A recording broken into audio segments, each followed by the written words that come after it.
So as we know, Wuthering Waves is coming out in a few days, and we're all excited to pick up our favorite character from the standard banner. And if you want some extra pulls on your account when the game launches, make sure you guys subscribe to this channel. If we get to 100 subscribers by the release date, which is the 22nd of May of this year, I'll be gifting a battle pass to one random subscriber. So your chances are kinda high. However, in order to use that character to their highest potential, we're gonna have to understand exactly what that character can do. Today's video, we're gonna be focusing on the Forte circuit.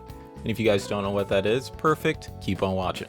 Now, before we go into a few characters' Forte circuits, I'm going to explain to you guys why the Forte circuit is so important and why you guys should have knowledge for it, like before launch.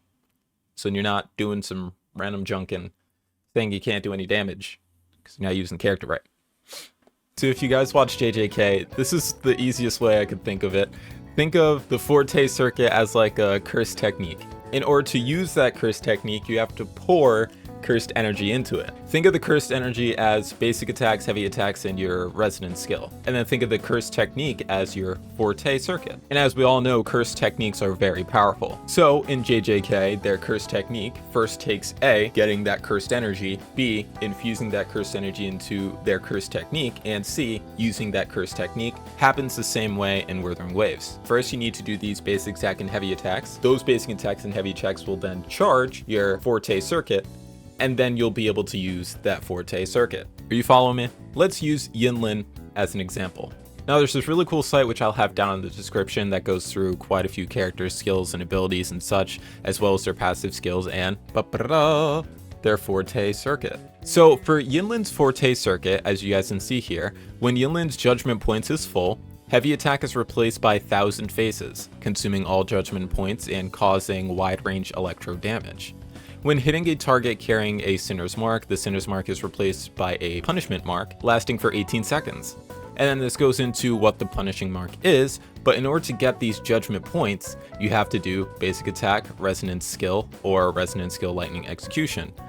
And as you can see here, it restores judgment points. So you have to do this A section to charge these B section, so then you can use this C section.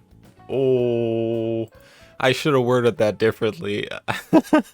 And this is character specific because it doesn't work the same for each character. It's slightly different. Let's take Yanwu for an example. Rumbling Spark. When readiness is full, long press the resonance skill Thunder Fist to consume all readiness and cast Rumbling Spark. But again, how do we get this readiness? How do we make this readiness gauge full? Well, it says right here, when resonance skill Thundering Wedge is on the field, readiness will slowly recover, and this effect will still take effect when Yanwu is in the background. So he doesn't have to be on the field for this to charge, which is really nice for team rotations. When the resonance skill Thunder Wedge is on the field, it will recover 6 points of readiness for Yanwu every second. And when the resonance skill Thundering Wedge hits the target in a coordinated attack, it will recover 5 points of readiness. So again, you have to do A in order to get B, and once you have B, you can expend that to use C, Rumbling Spark. And again, it's different for every character. And as we can see, this is going to increase their damage by a decent margin because it's half of their kit. Their basic attack, heavy attack, resonance skill, as well as resonance liberation, that is half of it, and then, or 2/3 of it, and the other 1/3 is the Forte circuit. And the Forte circuit is very important because as you can see, you're going to be missing out on a lot of stuff if you don't have that. Another example of a Forte circuit is in Kuro Games' Punishing Grey Raven. They have a similar thing, it just goes by a different name of core passive. And if characters weren't using their core passives in that game, their damage is not going to be anywhere near what they can actually output. And I fell into that in the very beginning of the game as well. Like, I was not doing some damage and I was like, what the heck, why am I not doing it? And then the comments started flooding in like, bro, what are you doing? Like, did you read the core passive? Like, you're not doing it. And then going through the game, reading different core passives and realizing, oh shoot, I've been playing this character completely wrong. The damage was skyrocketing. My team was so much stronger than it was before, and my Warzone score was also skyrocketing. So guys, please don't sleep on these abilities. Definitely get to the reading.